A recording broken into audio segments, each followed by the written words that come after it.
En fait, l'explication du président, là, m'a fait froid dans le dos. M'a fait très froid dans le dos. Pourquoi? On charge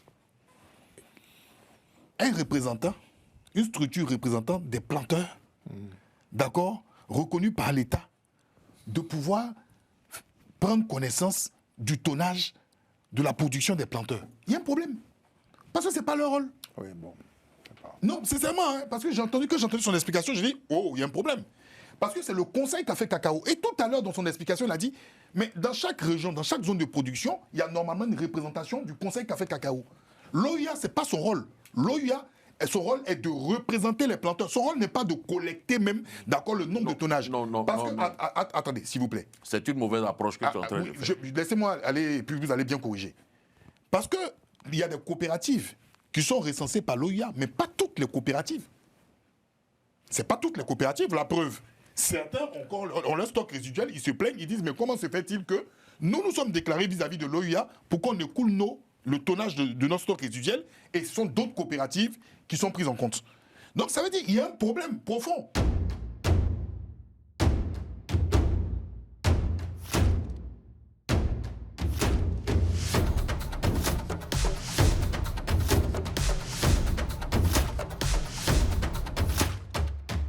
Bonsoir à tous, très heureux de vous retrouver. J'espère que vous avez passé un très beau week-end. Bonsoir, président Jean-Paul Auro. Bonsoir, Carlyle. Vous continuez dans votre... Oui, merci. Comme je le disais tantôt, j'avais lancé un appel à des jeunes créateurs et innovateurs africains qui voulaient m'habiller. Je leur ai dit que j'étais leur mannequin. Et puis bon, depuis lors, une jeune dame, une Ivoirienne, Myriam Kabeu, qui est une jeune opératrice économique qui officie entre Paris et Dakar, qui m'a offert cette magnifique tenue qui est faite de pagne. C'est pas un kimono, rassurez-nous. Non, c'est pas un kimono, mais c'est une tenue qui est très usitée au Sénégal. Au Sénégal, qui à l'occasion de l'été, qui est très ventilé, beaucoup d'air, et puis ça offre des opportunités, et puis c'est joli. Donc en ce moment ensoleillé ici à Paris, j'ai sauté là-dessus, j'ai mis cette tenue qui est agréable. Et ça vous va très bien.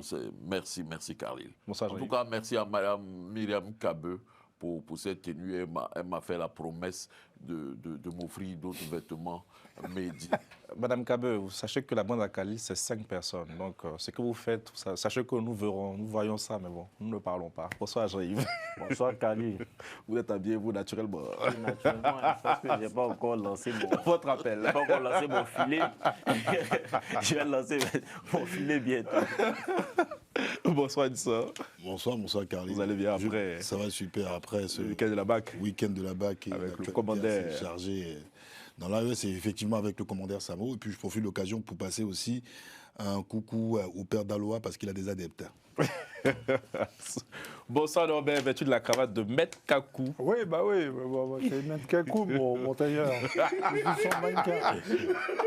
Voilà, c'est l'appel aux créateurs, ceux qui font des cravates pour Norbert au cas où. Aujourd'hui, le rouge noir fleuri, c'est quoi le thème? Pourquoi ce choix aujourd'hui? C'est pas... Pensez pour le PS. Il faut demander à Maître Kakou. Tiens, d'ailleurs, une petite remarque au sujet de ma cravate, la cravate de Maître Kakou. Vous avez remarqué que je viens de dire ma cravate. Alors, moi, quand j'étais étudiant en droit, c'était l'article 2279 du Code civil qui disait qu'en fait de meuble, possession vaut titre. Autrement dit, je suis en train d'expliquer à Maître Kakou, je suis désolé, que comme je suis en possession de cette cravate, désormais c'est ma cravate et c'est plus la cravate de Maître Kakou. Merci beaucoup Norbert. Merci Aubron avec ce sujet agricole, au loin des tenues vestimentaires. On a appris, selon nos confrères d'Africa Intelligence, que, écarté de la gestion du dossier au profit du Conseil Café Cacao, l'organisation interprofessionnelle agricole, l'OIA, payerait le prix d'accusation de manque de transparence dans la répartition des denrées qui n'ont pas trouvé preneur. Des propos démentis par l'OIA qui affirme que contrairement aux insinuations diffusées, il n'existe aucun malentendu entre l'OIA et le Conseil du Café Cacao. Les deux institutions travaillent en parfaite synergie dans le respect des orientations des plus hautes autorités de l'État en vue d'assurer, je cite, une gestion rigoureuse, transparente et efficace de la filière. Jean-Yves, on a fait assez d'émissions ici sur ce sujet, on a pointé du doigt une certaine dissonance entre l'OIA et le Conseil du Café Cacao. Est-ce que vous croyez après ce communiqué, qu'il n'y a rien vraiment entre ces deux organes. Non, dire qu'il n'y a rien, ce serait se mentir. C'est vrai que si en fait on dit qu'il y a quelque chose, comme on le dit, il n'y a pas de fumée sans feu. Maintenant, quelle est la nature de cette, quelle est la nature de cette Brouille. oui, de cette brouille. Pour l'instant, on ne sait pas parce qu'on voit qu'il y a l'OIA qui fait la langue de bois.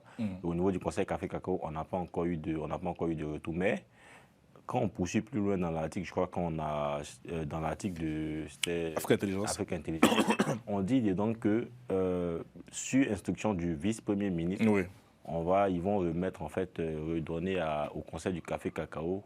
C'est-à-dire, ils vont redonner la main au Conseil du Café Cacao parce que l'influence de l'OIAC est en train de grandir. Donc, ils vont redonner la main au Conseil du Café Cacao.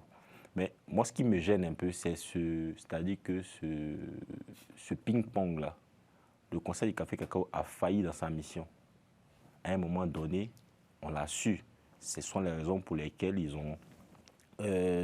ont transféré, la gestion des stocks des invendus à l'OIA parce que l'OIA est plus proche des producteurs et tout. Et finalement, on nous fait comprendre aussi que l'OIA aussi a failli, est en difficulté. Et on en renvoie au Conseil du Café Cacao. Donc j'ai l'impression que, c'est-à-dire qu'au lieu même de soigner même le mal, au lieu de soigner la fièvre, comme on le dit, ils cassent le thermomètre. C'est-à-dire qu'on enlève la gestion dans la main de l'OIA, après on remet au Conseil du Café Cacao. Pour moi, ça n'a pas de sens. Et ça, c'est quoi l'origine de ce truc-là? C'est que, généralement, dans nos institutions, ceux qui gèrent la chose publique, là, c'est c'est-à-dire que les gens sont mis à ces postes-là, mais ce sont des postes, je dirais, politiques. Voilà, c'est ce que je disais la dernière fois sur le plateau, c'est que lorsqu'on fait allégeance au président Ouattara, lorsqu'on lui fait, lorsqu'on, on lui scie les souliers, généralement, on n'a pas, c'est-à-dire on ne sera pas débarqué. Pourtant, on sait qu'il y a eu des choses. Il y a eu des choses au niveau du Conseil Café Cacao. Si l'OIA a mal géré aussi, il y a eu des choses qui ne sont pas bien passées. Pourquoi, au niveau de notre Assemblée nationale, par exemple, il n'y a pas cette commission d'enquête-là pour pouvoir entendre ceux qui ont géré ces fonds-là?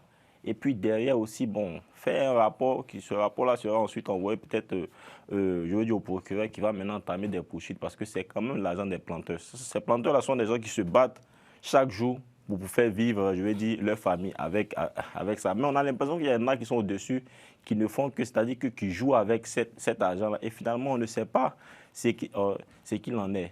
Et pour moi, c'est vraiment dommage. Donc moi, c'était plus sur cet aspect-là, c'est-à-dire ce transfert entre ces deux institutions qui, pour moi, ne servent à rien. Mais je pense que peut-être par la suite, on va revenir là-dessus, parce que lorsqu'on ira sur le fonds d'investissement, peut-être, tout ce que l'OIA et tout ce que le Conseil du Café Cacao récolte comme revenu, bien comme sous, peut-être ils vont le reverser dans ce fonds d'investissement-là. Donc, peut-être sa valeur, son existence n'aura plus lieu d'être. Et en ce moment-là, on verra la disparition de ces institutions qui, pour moi, ne servent à rien.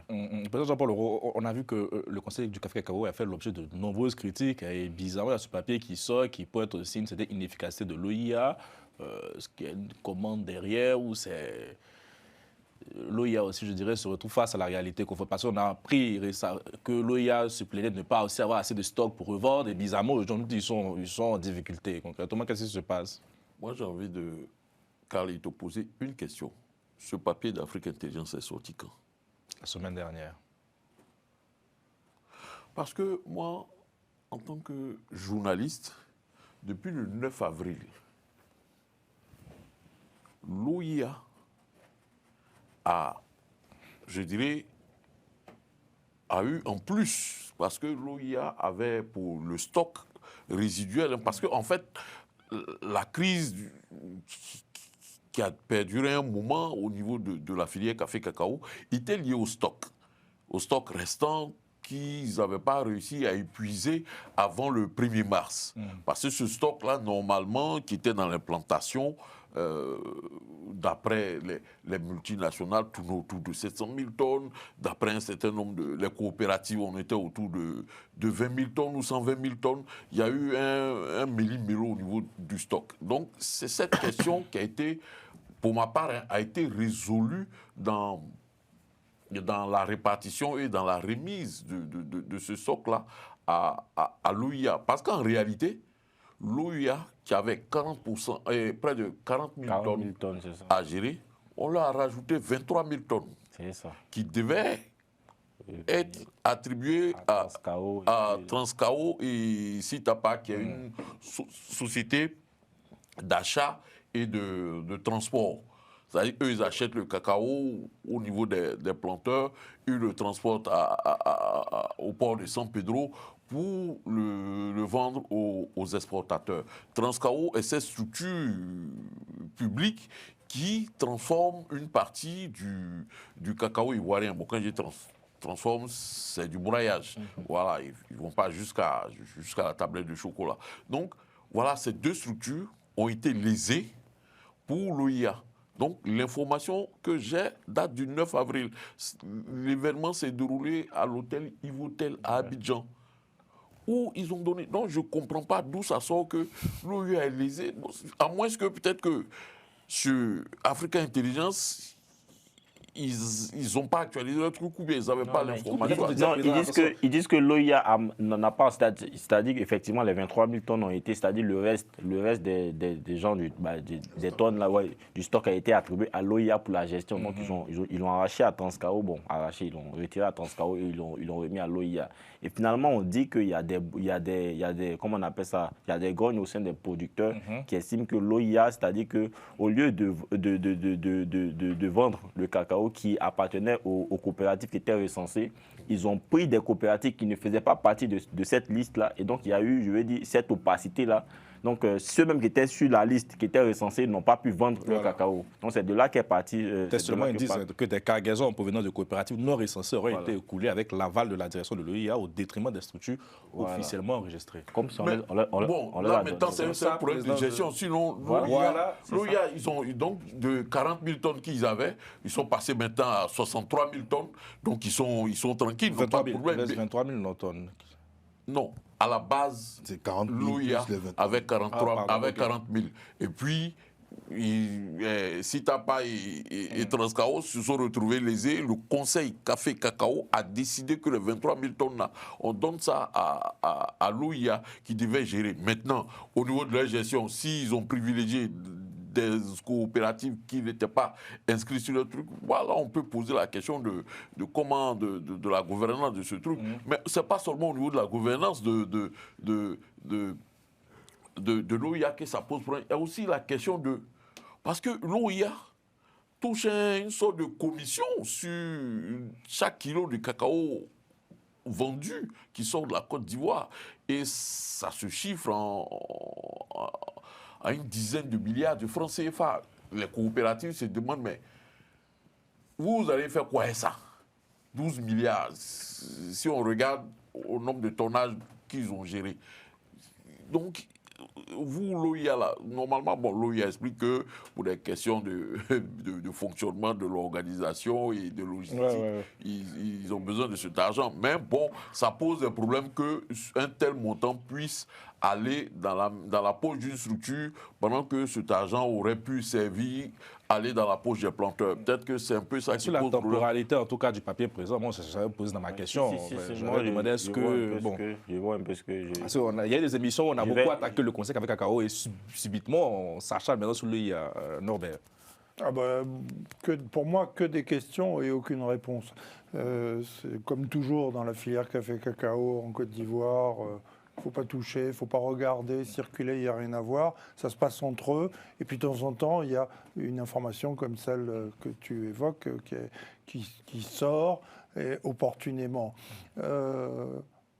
Petite remarque au passage. Dans le papier d'Afrique Intelligence, il est fait référence à Téné Birahima Ouattara, qui a demandé au ministre Bruno Koné de régler le problème. Le problème. Quel problème? On va voir. J'en ai assez de lancer des appels à témoins pour retrouver le jeune Robert Begré-Mambé qui a disparu. Je constate que là encore, le confrère dit que c'est le vice-premier ministre qui s'occupe de cette affaire de Café Cacao. Je croyais qu'il s'occupait des affaires de défense, des affaires... Bon, non, c'est lui aussi. Parenthèse fermée, c'est une petite remarque au passage. Apparemment, à en croire nos confrères, et je n'ai aucune raison de douter de leur information, des producteurs et des coopératives se sont plaints d'avoir été écartés de la gestion du stock résiduel qui aurait été commercialisé à 2800 francs CFA le kilo. Donc ça veut dire qu'il y aurait eu des arbitrages au sein de l'OEA qui auraient favorisé un tel et défavorisé tel autre. C'est ça l'info. Oui, c'est assez passionnant. Pitié, je veux savoir, mais je ne sais pas. Non, je ne sais pas qui se plaint, qui a été favorisé, qui a été défavorisé. Mais c'est ça. Moi, je mets L'argument démenti par l'OIA qui considère qu'il n'existe aucune crise dans la gestion des volumes de cacao, notamment en ce qui concerne les opérations d'enlèvement des stocks résiduels. Les allégations faisant état d'un dysfonctionnement ou d'une mauvaise gouvernance sont infondées et ne reposent sur aucun élément objectif. Mais moi, j'aimerais rajouter par rapport à ce que Norbert dit. En réalité, quand on regarde ça, je l'ai dit ici sur le plateau, le Conseil Café-Cacao a des directions régionales dans ces zones de production de cacao, c'est-à-dire dans ces zones de Méagui, San Pedro, je dirais, du centre-ouest au sud-ouest de la Côte d'Ivoire, qui produit entre 40 et 45% du cacao ivoirien. Mais ces directions régionales-là, quels sont les chiffres qu'ils ont donnés? Ben, c'est là où se trouve le vrai problème. En réalité, on s'est rendu compte que ce sont les coopératives des planteurs et les producteurs qui ont les vrais chiffres du cacao qui se trouvent dans leurs plantations. Voilà où s'est trouvé aujourd'hui le problème de on décaisse combien pour voir combien. On ne sait pas la vraie réalité. Est-ce que le Conseil Café-Cacao a les vrais chiffres du cacao du stock résiduel? Excuse-moi, Président, pardon. Non, le vrai problème, il n'est pas là. Le vrai problème, il est qu'on a annoncé un prix d'achat de 2800 francs CFA le kilo qui ne tenait pas du tout compte de l'état du marché, avec un stock très important qui risque de faire effondrer les cours si on le met sur le marché. Donc le vrai problème, c'est cet effet d'annonce. 2800 francs le kilo, tout le monde sait très bien. Et qui est-ce qui a décidé d'annoncer? Mais ouais, moi je pense qu'à un moment donné, ce problème, il a été, entre griffes, il a été réglé parce qu'on est... Les stocks sont vendus à ça. Voilà, donc... Parce que les stocks résiduels sont vendus à 2800. Voilà. Le truc, c'est que oui, le truc, c'est qu'en fait, il y a une opacité sur, c'est-à-dire que les coopératives, les stocks qui doivent être enlevés, c'est que on accuse l'OIA d'avoir enlevé des stocks de coopératives qui ne faisaient pas partie de la liste. Oui. Donc c'est aujourd'hui ceux qui étaient sur la liste, qui disent qu'aujourd'hui, nous, on a nos stocks, on faisait partie de la liste, mais notre cacao est encore là. Donc on accuse l'OIA d'avoir, je vais dire, cette opacité au niveau de la gestion. Comment est-ce que vous vous êtes arrangé pour que le cacao, pour gérer ce cacao-là de cette façon? C'est intéressant parce qu'ils se sont tellement, je dirais, pleuré avec le Oui, surtout qu'ils se sont proposés comme l'alternative. Je veux dire que la solution au problème. Et donc, lorsqu'on leur avait donné ces stocks-là, tout le monde se disait que OK, ça allait faire partie. Ça allait faire partie, les producteurs, parce qu'ils font partie de, je veux dire, c'est toute la chaîne, les producteurs, tous ceux qui sont dans la filière font partie de... Les acheteurs, les transformateurs, et tous, donc, les exportateurs. Ce qui est quand même dommage. Je veux savoir, en fait, l'OIA est une création de qui? C'est à ça que je voulais en venir aussi. De l'État de Côte d'Ivoire. Okay. Non, sous initiative de... Sous initiative de Adjoumani, non? Oui. Okay. À l'époque. Le Conseil Café-Cacao, qui pilote en quelque sorte? Est-ce que l'État a un regard sur le Conseil Café-Cacao? C'est la présidence qui... Directement, non? Donc, en fait, pour moi, le débat, il est clos. En fait, là, on parle pour rien. S'il y a un problème interne, il y a un problème de gestion, il y a une opacité, c'est que c'est en eux. La preuve, on dit que le vice-premier ministre, il est dedans. Oh, là, on est dans le jugement d'intention. C'est pas un jugement, je vais vous dire pourquoi. Là, on est dans le procès d'intention. Il n'y a même pas de jugement de procès d'intention. Cette affaire-là, dès le départ, qui pilotait cette affaire? C'était le vice-premier ministre qui était en charge. On a fait une émission ici où, quand M. Ouattara est rentré, le président qui est en face de moi, il a dit que quand Ouattara prend des décisions, là, les choses s'exécutent, que les choses s'accélèrent, d'accord? Donc, dans un premier temps, sur le stock résiduel, où on devait régler les 2800, quand M. Ouattara est rentré la même semaine, ils ont trouvé un accord entre l'OIA et le Conseil Café-Cacao, n'est-ce pas? D'accord. Comment maintenant? Bon, ce papier-là, excuse-moi, il n'est pas confirmé à 100%. Non. Puisqu'on a l'OIA, il y a des voilà. Il faut être prudent. Il n'y a pas de fumée sans feu, quand même. Parce que même si l'OIA... C'était ma question. Si l'OIA dément, et puis on sait qu'il y a un problème, c'est cette affaire de coopératives non déclarées qui ont pu écouler leur stock au détriment en fait, de coopératives déclarées, on sait qu'il y a un problème. Ça arrivera certainement. Mais ce qui est bizarre, dans ce même document encore, on a le vice-premier ministre qui ressurgit là-dedans. Et puis il y a une forme de ping-pong entre l'OIA et le conseil Café Cacao. Donc pour moi, si on se base sur ce document, il y a un conflit même entre les deux, entre le conseil Café Cacao et l'OIA. Oui, il n'y a pas de conflit. Attends, non. Tu as connu, il y a toujours Non, ça. mais attendez, il y a un conflit. Le vice-premier ministre de base était en charge de ce dossier pour le solutionner. On est resté pendant des semaines, il n'y avait pas de solution. Quand Ouattara est rentré, on a trouvé une solution. Quelques semaines plus tard, on vient nous dire encore que sous l'initiative du vice-premier ministre, on décide maintenant d'enlever ce dossier dans la main de l'OIA pour le transférer encore au conseil de Café Cacao. Les gars, ne nous prenez pas pour des enfants. Cette affaire-là, c'est un problème de gestion entre les deux. C'est-à-dire le conseil du Café Cacao a son mangement, l'OIA là même là, qui pleurait aussi, voulait avoir son mangement. Les gars, entre eux, ils savent, c'est une affaire de pognon. Le président a dit quelque chose, 12 milliards. Il a dit tout à l'heure que 12 milliards, les gens même qui sont même dans les planteurs ne savent même pas à quoi servent les 12 milliards. On nous donne des explications sur une logistique ou quelque chose. C'est une affaire d'opacité. C'est-à-dire ce sont deux éléments qui sont en conflit. Qui sont les acteurs qui pilotent véritablement même l'OIA? Parce que l'OIA est une émanation sous Adjoumani. Et il a dit que c'était l'intermédiaire le plus parfait. Je pense qu'il y a des intérêts politiques qui ne disent pas leur nom dans cette affaire. Et puis voyons, je vais essayer d'extrapoler comme président dit que je suis quelqu'un qui affabule. Laissez-moi fabuler un petit peu. On a vu la sortie de Sieur Adjoumani il n'y a pas très longtemps. On en a parlé là. Et puis, bizarrement, dans ce papier qui n'est pas confirmé, le grand Manitou revient mettre les choses au centre du conseil Café Cacao. Pas même pas confirmé, et surtout réaction assez rapide quand même de Exactement. J'aimerais faire une petite précision. Exactement. L'OIA, dans On sa, fait la conspiration. l'OIA, dans sa Non, création, je reste l'OIA ultra. n'a pas vocation à gérer des stocks. de cacao. Exactement. Ça, on le sait, président. Oui, dans sa vocation, dans sa création, mais exactement. pas vocation. L'État de Côte d'Ivoire, le gouvernement le met en place parce que, j'ai envie d'utiliser, je suis désolé d'utiliser le terme, les coopératives et syndicats de planteurs les emmerdaient. Oh. Il fallait utiliser, il fallait mettre en place une structure plus Rationaliser tout le monde. Crédible, on va dire, qui peut faciliter.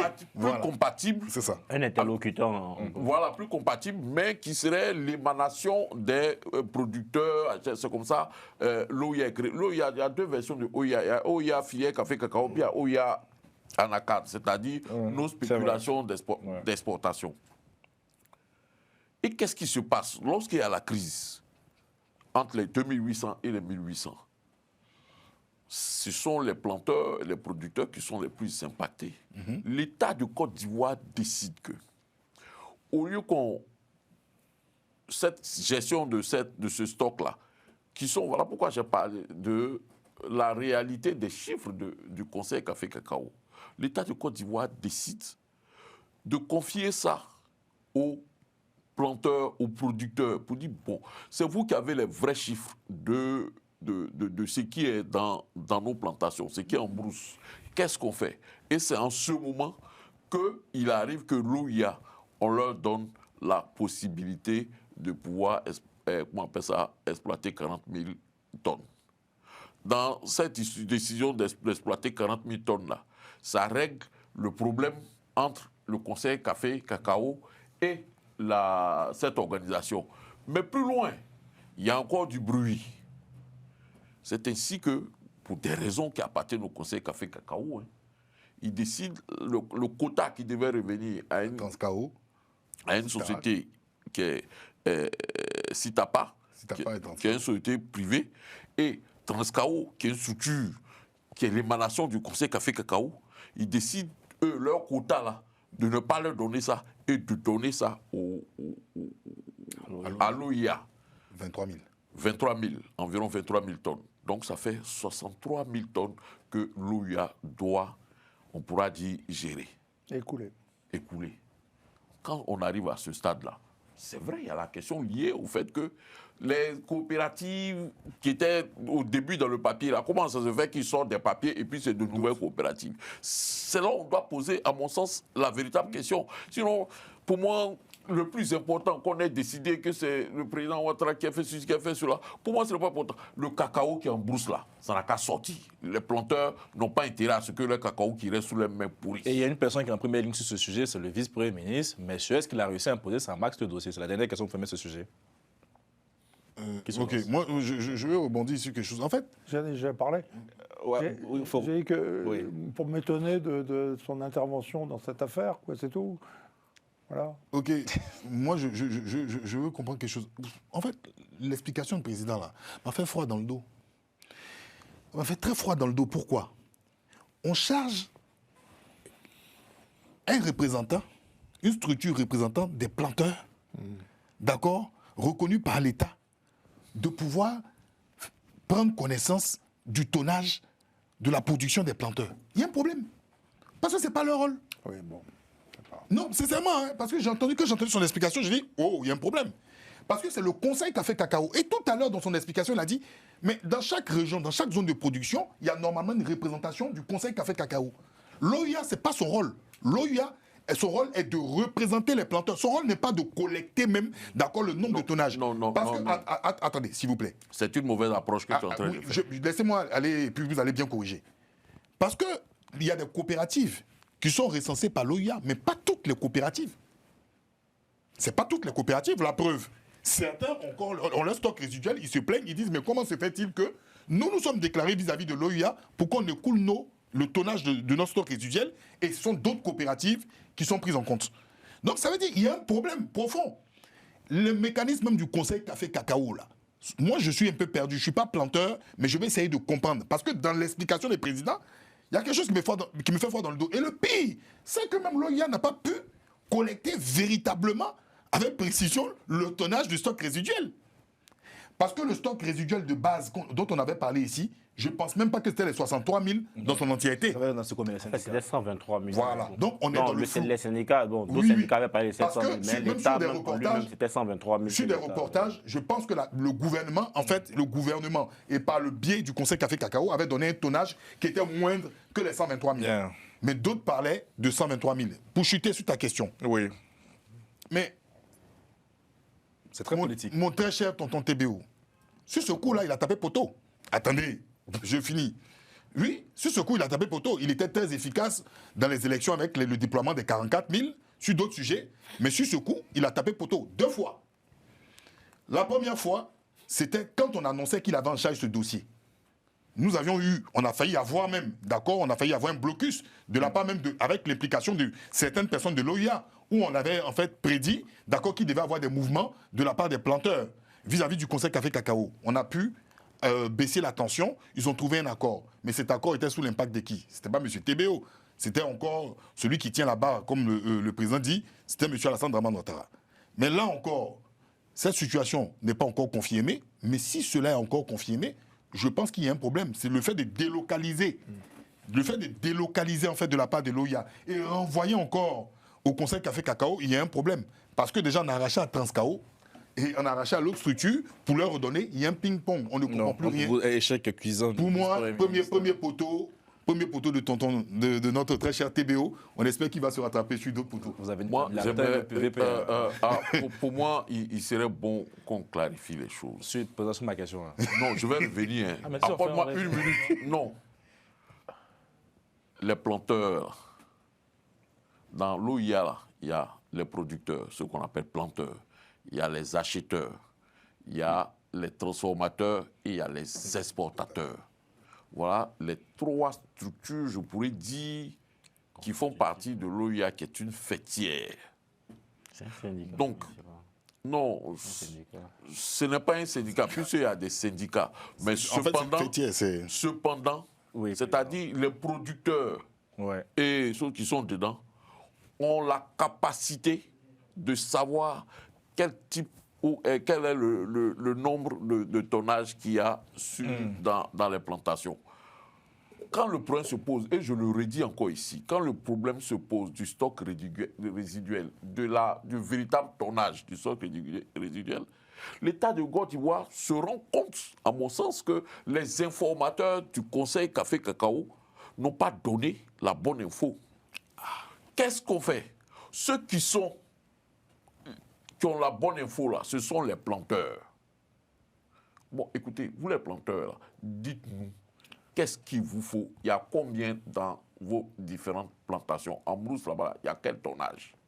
C'est à partir de ce moment que l'État de Côte d'Ivoire fait le choix par le biais certainement du ministre de l'Agriculture et du Conseil Café Cacao, de transférer le traitement et le coulement de cette eau de façon exceptionnelle à l'OIA, 40 000 tonnes. On se rend compte qu'il y a encore d'autres trucs. On dit, bon, écoutez, tout ça là même, comme vous êtes en gestion de trucs, ce qu'on devait donner à Sitapa et à Transcao, on vous donne ce tonnage-là, ce quota-là. Ouais. Moi, c'est vrai, hein, ça peut créer des supputations. Il y a un problème de gestion. Maintenant, On va avancer. pour la question que tu poses, Ah, parce que ça De fait quand savoir, même la minute du Je pense président, que c'est une minute de... les Ivoiriens ont compris vraiment le fonctionnement du Café Cacao. Ouais. concernant TBO, moi je ne dirais pas qu'il a tapé poteau. Vous savez, Norbert disait que ce n'était pas de ses prérogatives. D'abord, quand on lui confie la question de l'affaire des cafés cacao là, il n'a pas encore ses attributs. son décret d'attribution. Son décret. Ça, président, tu avais dit que ce n'était pas nécessaire. Non. Qu'on fait émission chez Eric. Il n'avait pas encore ça. Si tu me laisses finir, tu vas pouvoir. Oui, mais en ricanant, Mais t'as je demandé t'ai toujours une dit minute, j'ai que quand l'impression quelqu'un d'être parle un que chauffeur. tu ricanes. tu l'as fait jaillir la J'ai dernière fois. dit, quand quelqu'un parle que tu ricanes, oui, c'est impoli. Non, mais président, tu l'as fait jaillir. Ça commence. Donc, comment il fait maintenant là? Moi, c'est impoli. va. Mais toi, quand Jean se plaint, tu dis rien. Je dis, Jean-Yves ne m'a pas fait la remarque. Je te fais la remarque. Ok, président. d'accord, ok. Ça te Président, va? répondez à la question. Je te fais la remarque. Ça te va? Bah, Quand tu président, parles, président, si tu c'est veux, bon. quand Norbert va parler, ou quand Jean-Yves va parler, ou bien quand Khalil va parler, tu peux rire. C'est la dictature. Moi, je ne t'autorise pas. Parce que moi, à j'ai jamais rigoler. dit Comment ça, président, s'il vous plaît? J'ai déjà parlé de Revenons sur le sujet. C'est la dictature du fait président. C'est la Revenons sur dictature. le sujet. Donc, je finis. Oui. Dit que TBO C'est la dictature. a tapé poteau. Ça, c'est pour ceux qui ne sont pas ivoiriens, qui ne comprennent pas ce langage. Ça veut dire Là, c'est Kibodo de la qu'il a échoué. Non. Quelqu'un qui a réussi à décanter une situation. Laquelle? Attendez. Non. Aujourd'hui, là, attendez. est-ce que dans la filière café-cacao, là, est-ce qu'il y a bruit dedans? Mais président, vous avez dit que c'est M. Alassane Ouattara qui a trouvé la solution? Mais c'est ça le rôle d'un président. Oui, mais c'est pas TBO. Le président Alassane Ouattara, lui seul, il peut décider de dire l'argent qui est ici, là, prenez ça, Mais c'est pas mettez une ça. décision du Premier ministre, président. Mais c'est ce que je suis en train de dire. Non, Il ma a fallu ma que question lui. était sur il le a vice-premier fallu- ministre. C'est ce que je suis en train de dire. Il a fallu que lui, Alassane Ouattara, il vienne pour dire Donc, échec alors. non, c'est pas échec. Il n'a pas la possibilité de prendre l'argent. Et en ce moment, il n'a pas encore son décret d'attribution. Donc, il n'a aucune force auprès du autre trésor là, pour aller prendre l'argent. C'est son frère, son grand frère qui arrive, lui qui a l'argent du pays là, mais il peut prendre pour dire. Ah oui, c'est le cas. Non, mais c'est une réalité. Mais le président avait dit que sans décret d'attribution, on pourrait prendre et que les gars travaillent. J'ai dit Attendez, c'est pas un non. débat sans et puis, Je président. dis Non. sur Terminez, cette président, question, Je veux terminez. comprendre. Non, ne Terminez, mélange président. pas les choses. C'est moi qui ai dit ici que le président de la République, là, il a mis en mission M. Tene Birahima Ouattara. Il dit, va régler cette affaire-là. Maintenant, pour faire du sortir l'argent, là, c'est lui, Ouattara, c'est lui qui décide. Enlever l'argent ici, donner là. Mais on missionne quelqu'un dont la personne ne peut pas enlever l'argent. Donc, c'est je ne comprends pas en fait. Non, Président. tu comprends. Non, comprends. je comprends Tu pas. comprends. Président, On merci. peut C'est pas ce missionner que vous avez quelqu'un. dit. On peut missionner quelqu'un pour régler une situation. Président. Au moment de sortie de l'argent du trésor, ça peut ne pas être de ses prérogatives. Mais il sera plus président bientôt, lui- c'est vrai. lui- Non, non, lui- Mais on a laissé son nom même en plus. Ouais, non, non, c'est une erreur. Le titre président reste. On t'a vu, Non, j'ai pas pu. Le titre il y a bientôt les élections. Il perd son tour. Donc, les téléspectateurs, là. Président, je vais quand même. On sait, président, tu veux faire un autre truc encore. Il y a un autre bonheur. Je vais t'expliquer. Non, président, non, pas ici. Mon titre reste. Sur la question, C'est sur la les question. responsabilités que je n'ai plus. Sur la Maintenant, question. Non, mon président, c'est bon. TBO n'a pas Ça été. fait 8 minutes que tu Il a parles. réglé. 8 minutes. C'est fini. hein. Il y a Moi, plus- je pense que TBO, effectivement, comme Nsan l'a dit, il a tapé Bouto. Pourquoi? Déjà, même le simple fait de venir confier, je veux dire, le stock des invendus à l'OIACC, pour moi, ça a été une grosse erreur. Parce que, comme on l'a dit, là, la constitution de l'OIACC, c'est quoi? C'est le président lui-même sur le plateau ici qui a dit la dernière fois que, en fait, l'État avait trouvé, c'est-à-dire que des interlocuteurs, il y a beaucoup de syndicats des producteurs, ils ont trouvé le syndicat qui était plus État compatible, pouvoir les mettre dans cette organisation-là, pouvoir contrôler la filière. Donc, je veux dire que quand on fait entrer un syndicat, c'est-à-dire qui a la gestion de cette organisation-là, qu'on contrôle, en ce moment-là, il y a d'autres syndicats qu'on ne contrôle pas. Et si c'est les autres syndicats qu'on ne contrôle pas, c'est eux qui ont leur nom, je veux dire, ces producteurs-là, ou bien ces coopératives-là qui ont leur nom dans les stocks qui doivent être vendus là. Et puis l'OIA constate que, bon, ceux-là, ils fatiguent beaucoup l'État. Donc le cacao, là, on va prendre, on enlève, on prend pour ceux que, tu vois. Donc je veux dire que on donnait la gestion à l'OIACC, il y a quelque chose, l'État a failli quelque part parce que l'OIACC ne fait pas, je veux dire, l'unanimité au sein de la filière, au sein des syndicats de producteurs. Donc c'était évident qu'à un moment donné, ils allaient enlever des stocks qui ne faisaient pas partie de la liste. Donc voilà, donc quand ils ont confié ça à l'OIACC, et effectivement, ils se sont cassés la figure et pour moi, c'était prévisible. Bien, on va parler enfin du sujet du fonds souverain après 2 émissions où on n'a pas eu le temps. Enfin, on va aborder cette thématique chère à Norbert. Pourquoi cher à Norbert? Je vous taquine. Cher à Norbert, pourquoi tu es nié? Norbert, est-ce que vous serez candidat à l'élection du président des journalistes oui, en France? Oui, mais alors, j'ai reçu un coup de fil, on m'a dit article 48, oh là là. Nationalité douteuse, donc tu ne peux nous pas allons être lancer- candidat. Je vais aller déposer le dossier de Jean de Norbert. Je suis le directeur de campagne. Nous allons lancer un fonds commun. Donc je ne peux pas à cause de l'article 48 du Moi, code de la je nationalité. vous encourage à être candidat à la présidence de l'Union. Nous sommes président. Mais Maître Kakou. Bon, revenons. Jean-Paul reste président à vie des journalistes du ciel et de la terre et de la banlieue parisienne réunie. Et de là-bas. Bon, revenons sur le fonds souverain, monsieur. Ce fonds qui est chargé de la gestion et de la valorisation des actifs de l'État. Il doit aussi servir à financer des projets d'infrastructure. Enfin, bon. Réaction, Norbert. C'est une bonne nouvelle, ce Et moi, ça m'inspire une question. Laquelle? Je vais poser la question maintenant et je répondrai à cette question à la fin de l'émission, si tu le veux bien, Carlyle. Étant souligné que dans fonds souverain, il y a souverain, la question c'est, Alassane Ouattara serait-il, par hasard, devenu souverainiste? Je répondrai à la question tout à l'heure. Jean-Yves. Bon, c'est quoi ta question déjà? Mais j'ai présenté le fonds souverain. Non, on dit que c'est un fonds qui sert à financer des projets d'infrastructure. Il sera financé par l'affectation d'une quote-part des revenus tirés de l'exploitation des matières premières, comme vous avez évoqué en début d'émission.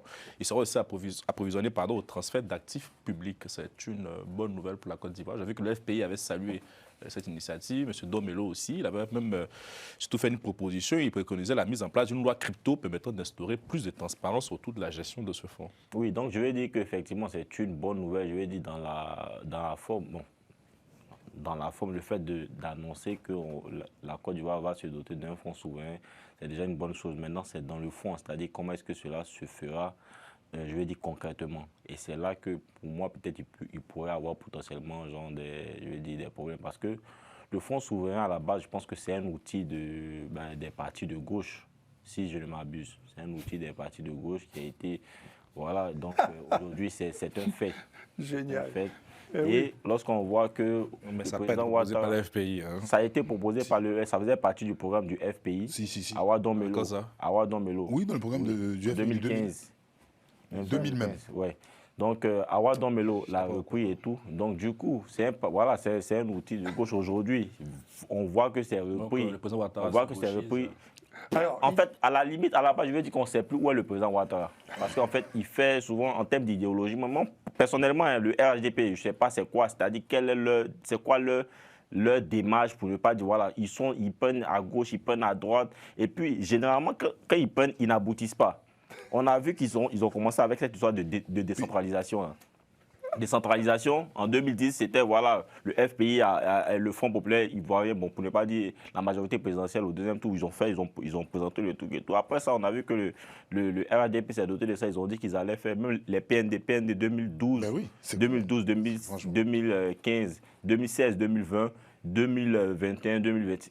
Toute la décentralisation était au cœur, mais finalement, on en est où? Rien.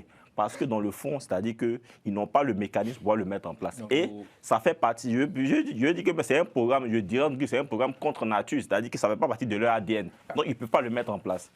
C'est un peu pas comme le fonds souverain. Dans la forme, c'est bien, mais dans le fond, ils vont se casser la figure parce qu'ils ne maîtrisent pas, je veux dire, les rouages. Parce que derrière ce fonds souverain, c'est quoi? C'est qu'il faut, ça demande, une nationalisation de certaines structures. Oui, voilà. ressources même en fait. Aujourd'hui, on voit qu'ils ont privatisé, mais beaucoup de... Bon. T'as vu, Non, Pardon, oui, juste. Non, mais c'est génial ce que je viens d'entendre. Ce que je viens d'entendre. Moi, j'ai posé une question. Ouattara serait-il par hasard devenu souverainiste? Et après avoir entendu Jean-Yves, il y a une seconde question. Ouattara serait-il devenu de gauche? Merci, Jean-Yves. Voilà. Donc aujourd'hui, moi, je pense qu'aujourd'hui, cette annonce, moi, je dirais Bon, que en fait, c'est un featuring, quoi. Je Tu as dirais fini de parler, tu as laissé la parole et puis tu l'as repris. Je dirais que Votre parole est le président n'a pas Votre parole est fini. finie.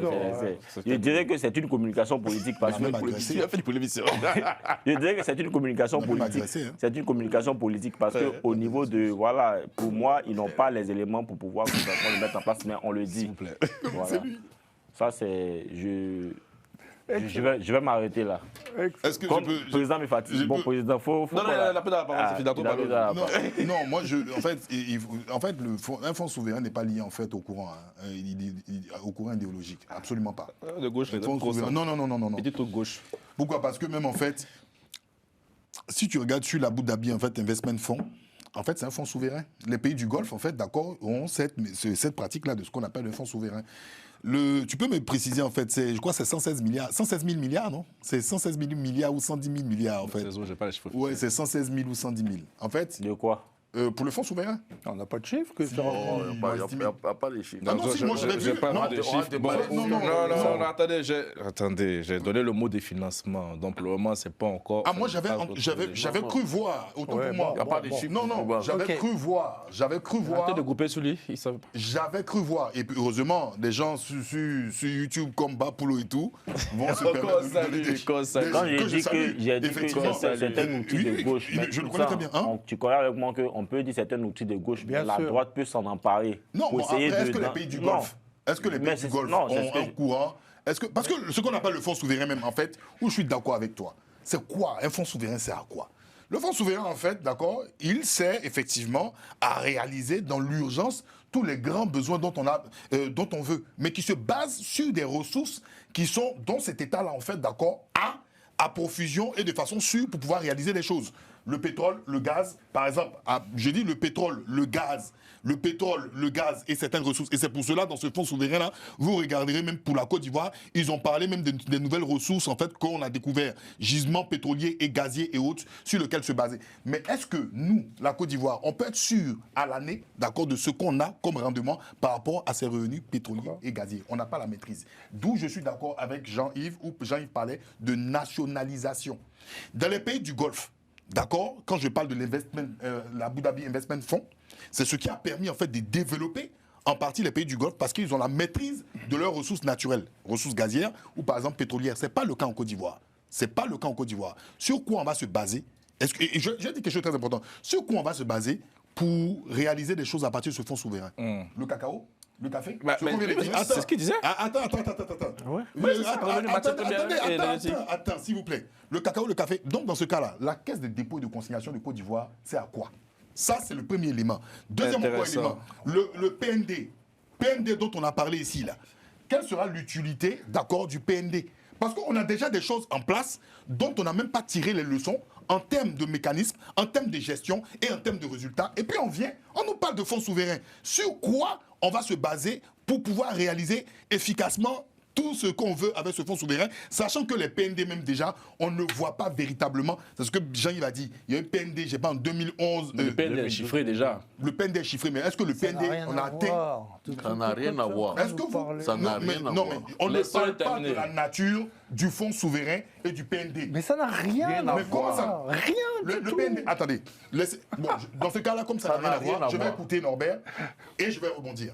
Je viens comme Norbert a déjà parlé. Non, J'espère que non, ma non, sanction non, est élevée. non, non, non, non, non, Moi, je vais écouter Norbert. Norbert, Oui, parce que quand tu prends la parole, tu dis je parle 1 minute et puis tu c'est parles fini. 8 minutes. On a chronométré, donc maintenant. Écoutons, et moi je veux écouter. Cette émission-là, j'ai Jean-Yves- regardé ça et puis j'ai chronométré. Jean-Yves a 100% raison, effectivement. L'idée d'un fonds souverain, c'est une idée qui est généralement admise comme étant une idée de gauche, c'est certain.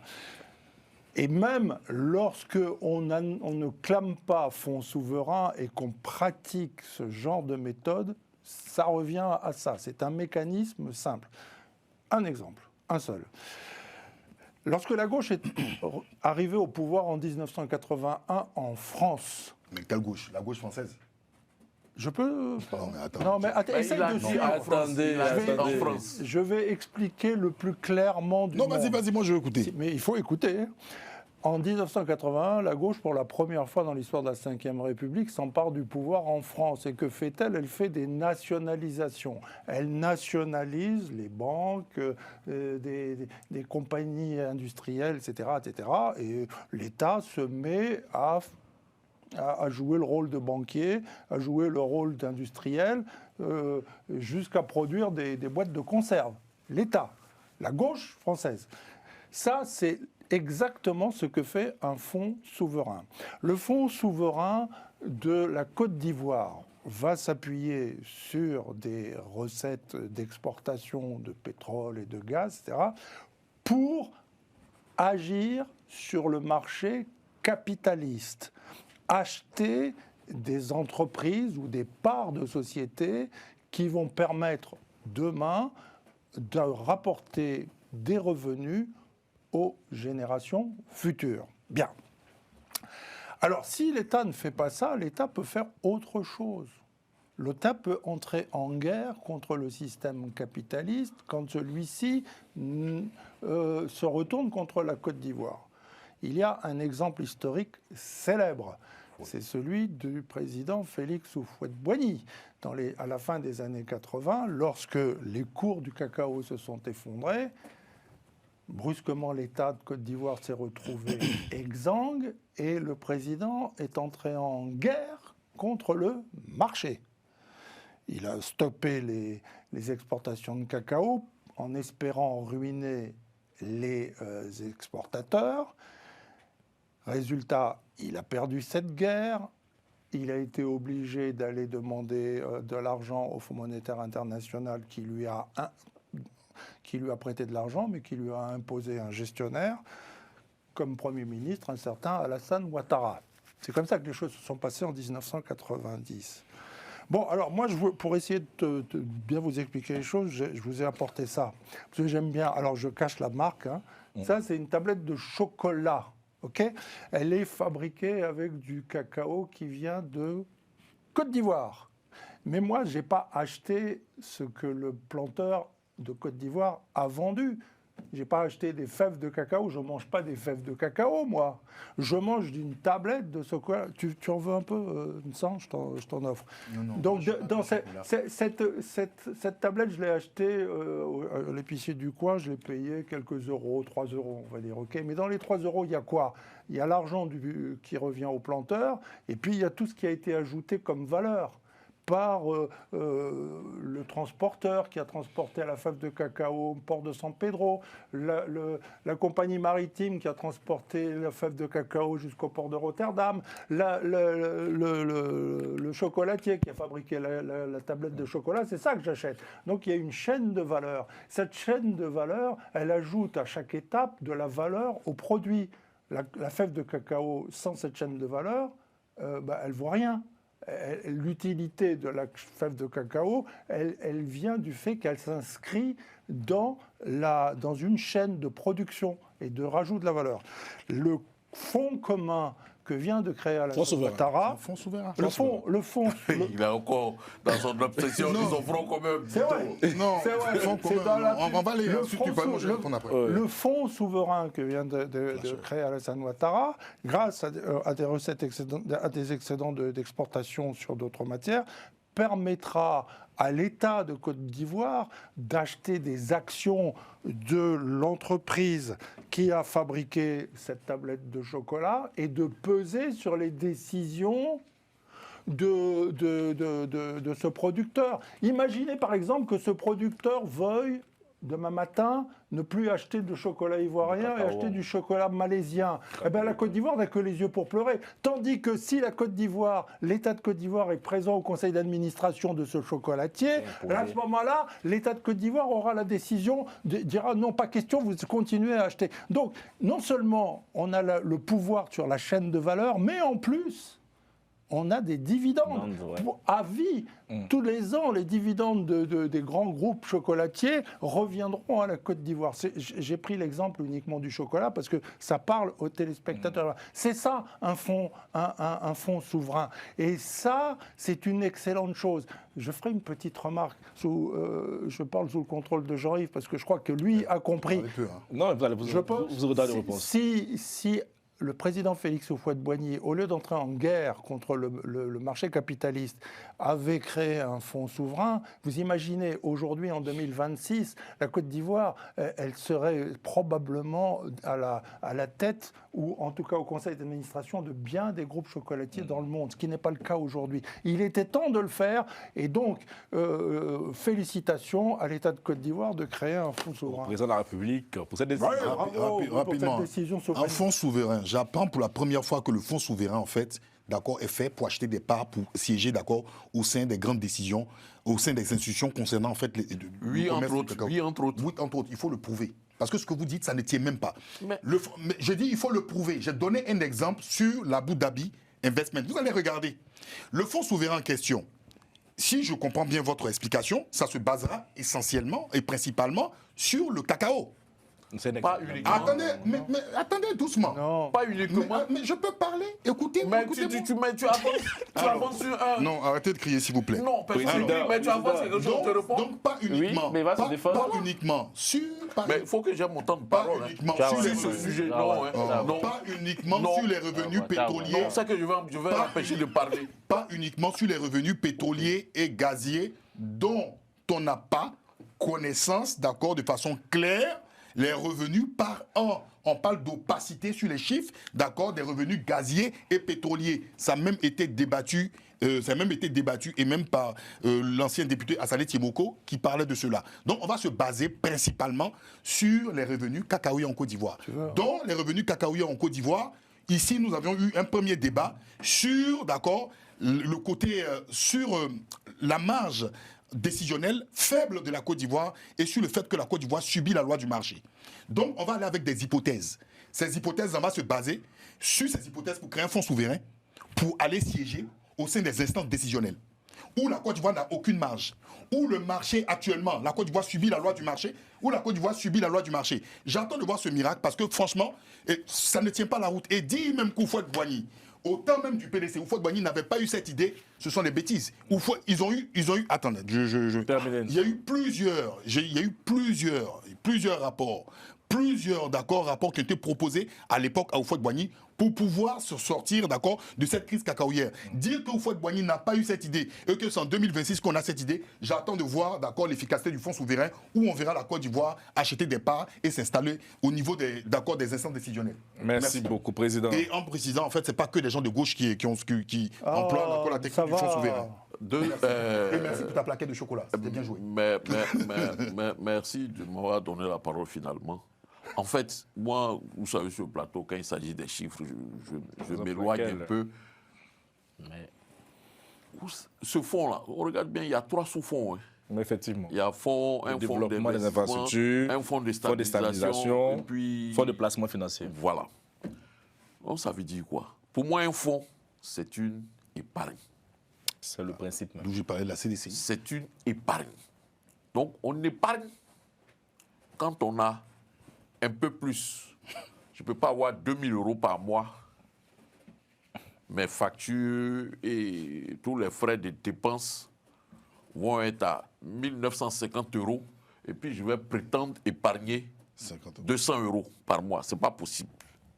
Quand on regarde un pays comme la Côte d'Ivoire, qui vit quasiment à crédit, l'essentiel de nos, je pourrais dire, investissements sont les investissements étrangers et des investissements et de financement la dette, comme il aime le dire, je ne sais pas à quel moment on va pouvoir faire cette épargne-là. Moi, je me pose la question. À quel moment on va pouvoir faire cette épargne? Comment elle sera consistante? Sinon, le principe du fonds souverain, ce n'est pas d'abord, pour ma part, ce n'est pas un principe idéologique. Hein. Ah ben voilà. C'est un principe, même si on regarde même là, il est profondément libéral. Ben oui.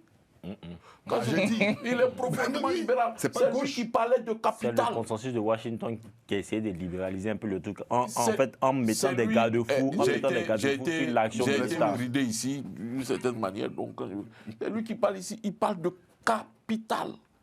Quand dans une action économique et financière, quelqu'un met le capital au centre, c'est ce qu'on appelle capitaliste. C'est la social-démocratie, non? C'est ça chez vous, qu'on ça. appelle C'est ce que vous capitaliste. appelez. Donc, notre fonds souverain, là, Oh là là. certainement, s'il y a beaucoup d'argent dedans, comme les fonds qataris, Ben voilà. on sait ce que le fonds qatari gagne ici à C'est pas Paris. le même truc. En Europe, ici, gagne beaucoup d'argent. Non, mais D'abord, et deuxièmement, une épargne sert à quoi? Pour moi, je ne sais pas, hein, l'État de Côte d'Ivoire a dit, il dit les revenus gaziers, tout ça là, c'est les excédents, on va mettre dedans, et puis un peu cacao, on va mettre dedans. La Côte d'Ivoire vient de découvrir Gisement un baleine. gisement, Baleine. baleine, un gisement d'or, tout ça là, on va mettre dedans. On n'a aucune. Espérons que au niveau de la gouvernance et la gestion de ce fonds-là, les choses vont bien se passer. Mais un fonds sert à quoi? Ce qu'on ignore, on vient de le dire. Hein. c'est qu'une épargne. Non, une épargne. Moi, j'ai envie de regarder, mais on n'a qu'à regarder ça comme une épargne. Oui. Une épargne, là.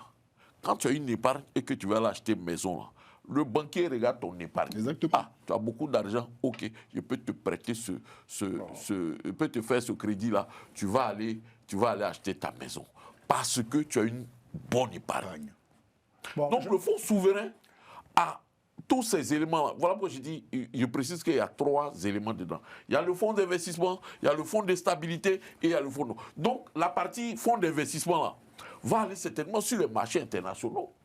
alors, Aller acheter, comme tu le dis, des actions, bien prendre des parts dans des entreprises. Parce que la Côte d'Ivoire ne fait pas. Faire cela. Le fonds de stabilité va servir à accuser, recevoir les chocs qui vont se passer sur les marchés internationaux concernant peut-être un certain nombre de nos spéculations, qu'elles soient agricoles ou bien, je dirais, pétrolières ou gazières, pour accuser ce choc-là. Et puis, il y a l'autre Le fonds de développement et d'infrastructure. qui va Réaliser. permettre de les réaliser. Donc, Industrialiser pour moi, même.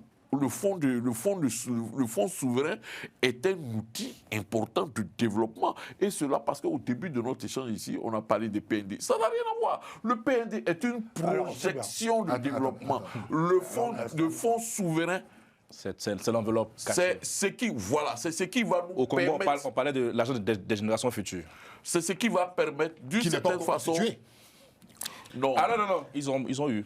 Il y a eu des excédents, je crois, dans les années 2015 par De là. quel pays? Au Congo. Non, je Brazzaville. parle de la Côte d'Ivoire. Non, j'ai parle pris l'exemple mondial. Moi, je parle de ce projet-là de la Côte d'Ivoire. C'est différent. Tu sais, Donc, Kali, n'est pas constitué. je suis à ma non, deuxième mais- minute. Non, c'est fini. C'est fini. Donc, je vais finir pour dire Il tout était simplement 50 quand vous prenez la que parole. le fonds souverain de Côte d'Ivoire, ne le regardons pas avec, je dirais, moi j'ai envie de le regarder avec optimisme. Ok, merci, Président. J'ai envie de le regarder avec optimisme parce qu'il répond à un critère essentiel pour les nations et les pays qui s'engagent résolument dans le développement. Merci, Président Jean-Paul Oro. Il nous reste 3 minutes. Moi, je vais encore défendre la thèse selon laquelle le fonds d'investissement à la base, c'est une idée. Je l'ai dit que c'est un outil de gauche. Maintenant, Bien sûr. comme je le disais là, en 90, avec le chute de Jean du mur de Berlin, en fait, il a été, c'est-à-dire qu'ils ont essayé de trouver, comme je l'ai dit tout à l'heure, ils ont rajouté des mécanismes pour pouvoir limiter l'action de l'État. Tu vois, pouvoir limiter l'action de l'État parce qu'ils se sont rendus compte qu'effectivement, comme Norbert le disait, en fait, le fait de nationaliser beaucoup d'institutions, je vais dire des institutions financières, ça faisait que l'État intervenait beaucoup sur le marché. Donc, ils ont limité cela avec le consensus de Washington. Voilà. Donc, à la base, là, ils ont essayé de, je vais dire, mettre des garde-fous pour que l'outil soit un peu plus, je dirais, accessible, pour ne pas dire par d'autres idéologies. Bref. Donc, maintenant, quand on me dit que, bon, dans la mise en place même de ce fonds-là, pour moi, dans la mise en place de ce fonds-là, il va demander à ce que comment on appelle ça, des secteurs clés soient nationalisés. Est-ce qu'aujourd'hui, la Côte d'Ivoire, avec le gouvernement libéral de M. Ouattara, est prête aujourd'hui à nationaliser certains secteurs. Sachant que ils ont privatisé, à leur arrivée, ils ont privatisé beaucoup de secteurs. Donc, est-ce qu'ils vont reprendre, c'est-à-dire que l'État va reprendre la main sur ces secteurs-là pour que le fonctionnement de ce fonds-là puisse être optimiste? Moi, je ne le crois pas. Donc, quand moi je regarde, c'est quelque part une phobie, c'est-à-dire une phobie, une peur de Ouattara, parce qu'il s'est rendu compte que Norbert a dit tout à l'heure, c'est cette affaire de café cacao là qui a fait partie le président Houphouët. Non. Il y a eu la crise du café cacao. Par la suite, on a cherché comment est-ce qu'on allait résoudre le problème en 90. Le café cacao qui a tué Houphouët. Non, il n'y a pas eu. Qui a fait opposer un Premier ministre. Voilà. Et donc, il a perdu le pouvoir. Donc, le président Ouattara est conscient de cela. Il se dit que, comme Nobel a dit, avec un fonds d'investissement, on pourra peut-être, à l'avenir, amortir ce genre de trucs. On a parlé de la crise du café, du cacao tout à l'heure. Ouais. Et donc, aujourd'hui même, ils n'ont même pas encore résolu le problème. Donc, si on avait un fonds d'investissement, c'est un problème qui allait se résoudre. Après, il y a l'argent, non? Le Conseil africain a un excédent. On dit qu'ils ont tout bouffé l'argent. Toi, tu dis qu'il y a l'argent. Il n'y a plus d'argent là-bas. Peut-être qu'ils vont bouffer l'argent du fonds aussi. 30 secondes pour vous deux. Ok, alors Jeune Afrique, en fait, a effectivement parlé de cet élément-là en parlant d'accord du troisième point qui est le fonds de placement financier stratégique, qui est destiné à constituer une épargne publique de long terme. C'est ce qui est sorti au Conseil des ministres quand ils ont présenté, d'accord, voilà, effectivement. Donc, en fait, c'est pas ce que vous pensez. C'est pas en fait un placement, parce que si on veut... On dit il y a trois fonds. Mais je dis le troisième point. Okay. Le troisième point, quand on parle de placement financier, le cas du placement financier, d'accord, c'est constituer une épargne publique de long terme. Alors, c'est très intéressant, il faudra que tu refasses une émission là-dessus, parce que moi, ce serait avec plaisir. Parce que, en fait, tout à l'heure, on parlait de placement financier en ce qui concerne, d'accord, le rachat d'actions, d'accord, pour pouvoir peser sur la balance concernant en fait les instances décisionnelles du cacao. Je tiens à préciser, c'est très important. Et tout à l'heure, quand le président parlait d'accord il parlait du PND, il disait que le PND n'a aucun lien. Dans les 3 points... Je confirme. Mais laisse-moi parler, s'il te plaît. Parce que ça commence à être un peu agaçant. Alors, dans les 3 points... Ça s'appelle des relances. Oui, les 3 points... Ouais, relancez-moi, mais d'une autre manière. Les 3 points. Le premier point, on parle aussi d'investissement en ce qui concerne d'accord les grandes réalisations. Dans le PND aussi, ce qui est intéressant, il y a une corrélation dans le PND aussi, on parle aussi d'accord de grandes réalisations et d'investissement. Donc vous ne pouvez pas dissocier cela et dire que ça n'a aucun lien. On réalise avec quoi? Qu'est-ce qu'il s'agit? Par exemple, il y a un bon défi. Attends, il y a un bon défi. La Côte d'Ivoire, et puis bon, ces fonds-là, il faut déjà les constituer. Parce que pour l'instant, ce n'est qu'un projet. Mais on réalise avec quoi? C'est ce qui m'intéresse. On réalise avec quoi? Personne ne parle. On réalise quoi avec quoi? C'est un projet. Je parle de ce projet, en fait, le FSDCI, d'accord, en ce qui concerne les grandes réalisations qu'on doit faire. On réalise. Mais ce fonds-là, déjà, dans le PND, il ne sera pas. Merci, Norbert. Norbert, je rends l'antenne. Norbert. Oui, j'ai promis tout à l'heure, j'ai dit que j'ai posé une question et j'ai promis de donner la réponse. Oui. La question, c'était Alassane Ouattara est-il devenu souverainiste? Eh bien, je vais vous répondre. J'ai lu pendant la campagne électorale un bouquin qui s'appelle Without Prejudice, qui est signé de Tidjane Thiam. Pages 190 et 191, l'auteur préconise effectivement de créer un fonds souverainiste pour investir dans les grands groupes cacaoyers mondiaux pour assurer le devenir des générations futures. La réponse est donc trouvée. Alassane Ouattara est manifestement devenu thiamiste. En fait, c'était tout ça là, tout ce truc là, c'était pour donner ça. Bon, merci beaucoup, comme un monsieur l'a dit, tout ça. Merci beaucoup.